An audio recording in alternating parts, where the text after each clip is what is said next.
Hello po, kumusta po kayo sa lahat po ng mga Capricorn? May trabaho ka man o wala, mga ating mga dude, ito po ay patungkol po sa inyo pong pananalapi sa pera. Naku, unang-una na, ito pong girl with the snake po na card, no? So, may mga hindi totoo sa inyo, ganyan po, may mga kasama po kayo sa trabaho po ninyo na mga narcissistic, ganyan po.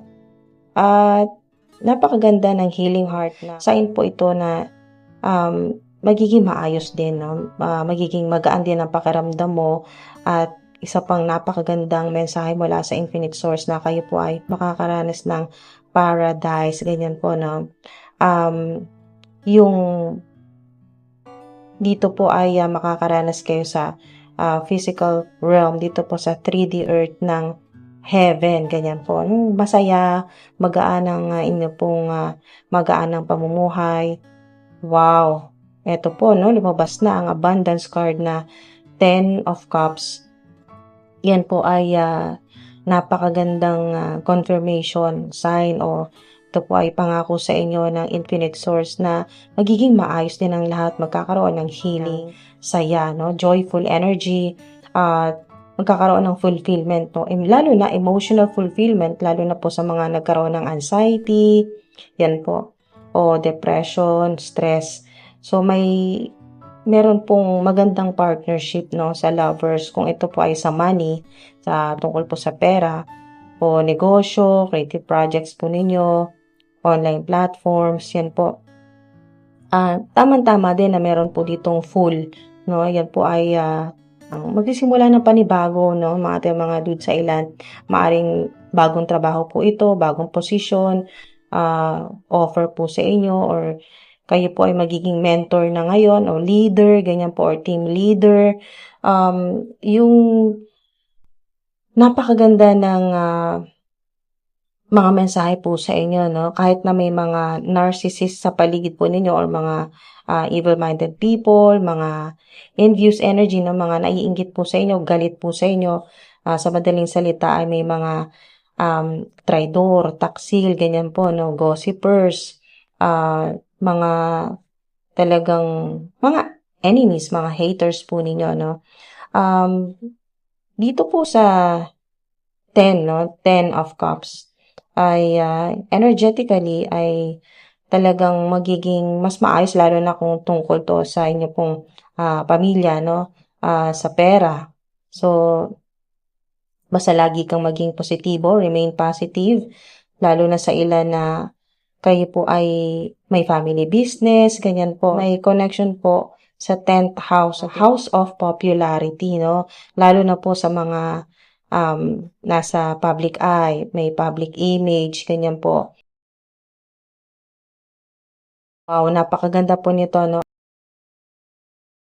Wow, sobrang synchronized nito, no? 10 of Cups at abundance. Abundance talaga ito. Abundance card ang 10 of Cups. So, double confirmation at lumabas pa talaga ang abundance card. So, napakalinaw po yan na kayo po ay talagang magiging maganda yung career status po ninyo, yung reputation po ninyo, lalo na sa ilan na nasa public eye, o dahil nga sa house of popularity dahil nga po mga dude, ang 10th house sa astrology ay may connection talaga sa house of popularity, mga nasa public eye, or community service po, no? Community service ay talagang maganda, no? Mga dude, yung makakaranas talaga kayo ng heaven on earth, yung sinasabi na mas magiging maayos, masagana po yung buhay po ninyo ngayong June.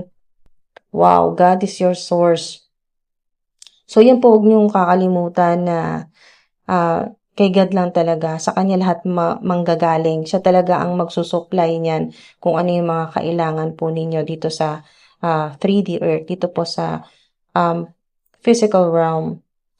So, dito po sa declutter ay maganda rin po ito, no? Dahil nga matatanggal na, purging na yung energy, tanggal na lahat ng mga distractions o mga nakakagulo po sa inyong career, o nagpapabagal ng inyo pong pag-asenso, o yung mga bagay na hindi nyo po matapos-tapos, ganyan po. At huwag nyo rin pong kalimutan na humingi, ganyan po, kasi nga sinasabing God is your source, so huwag mong kalimutan na humingi sa infinite source. Huwag kang makakalimot, yan po, na kailangan mo ring humingi para alam din kung ano yung mga kailangan mo. Kasi ipoprovide yan, isusupply yan, ibibigay yan sa'yo ng infinite source. So, ingat na lang po sa ang ilan, no, may makakaranas po ng problema sa tiyan, ganyan po, stomach pain, o yung panlalabo ng mata, yung masusugatan, ingat po sa mga matatalim na bagay. O yung sa ilan ay pagkirot po ng mga joints po ninyo, yung mga tuhod, ganyan po. Ito pong Leo ay konektado po dito sa third house po ninyo, no? Ito yung third house. Ito yung mga tao na nasa paligid mo. Okay?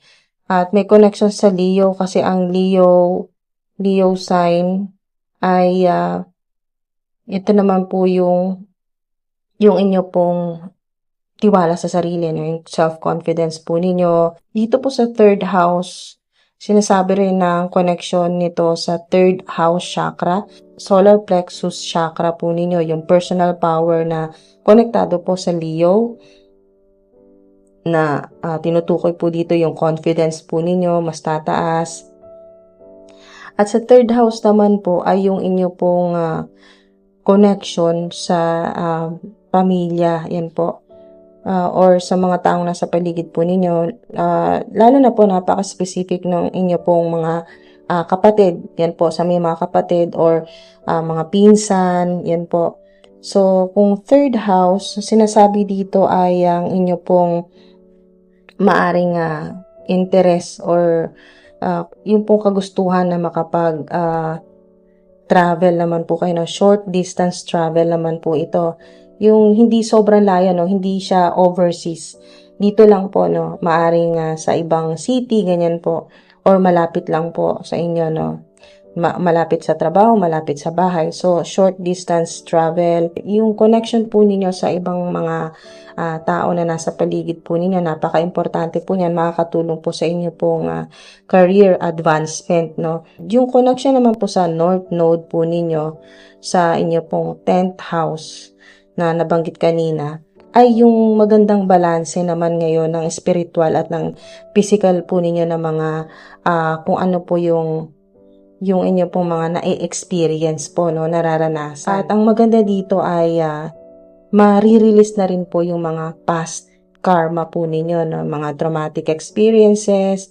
Maganda kasi matatanggal na rin po yan. Kasama na yan dito sa kaninang card na nabanggit na declutter. So, kasama na po yan na matatanggal, no, ma-release na po.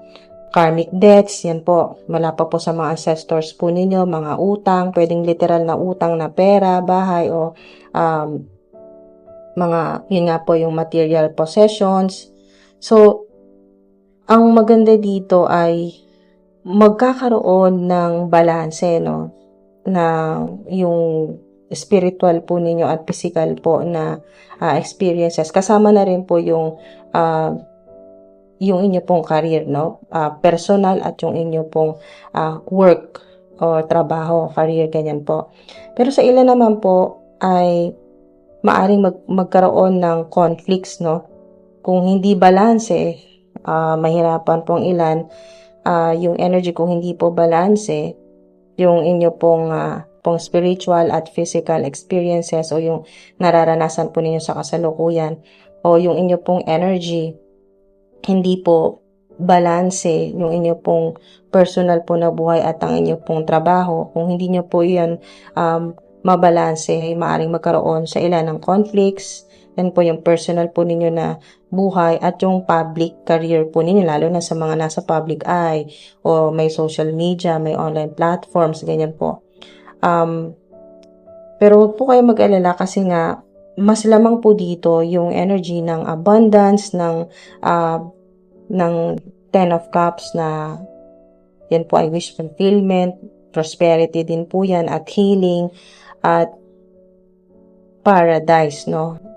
Kasama na rin po dyan yung travel. Yan po, biyahe. Alright, so kasama na rin po dyan yung sa Paradise, yung biyahe po ninyo, no? Lalo-lalo na po yung short trips lang po. Short distance travel po yung biyahe po ninyo. Maari pong, ito po ay confirmation na reading nyo po ito na magkakaroon na ng abundance, ng prosperity, wish fulfillment, ganyan po, or mararanasan nyo po yung heaven on earth dito po sa Paradise card na kayo po ay maaring speaker, ganyan po, or ang trabaho po ninyo ay editing or kayo po ay editor or nagsusulat po kayo, research, ganyan po, researcher, o meron po kayong website or kayo po ay electronic game development, yung trabaho po ninyo, or app developer, ganyan po, or electronic game developer, social media, yan po, may podcast or may kinalaman po sa teaching, lecturing,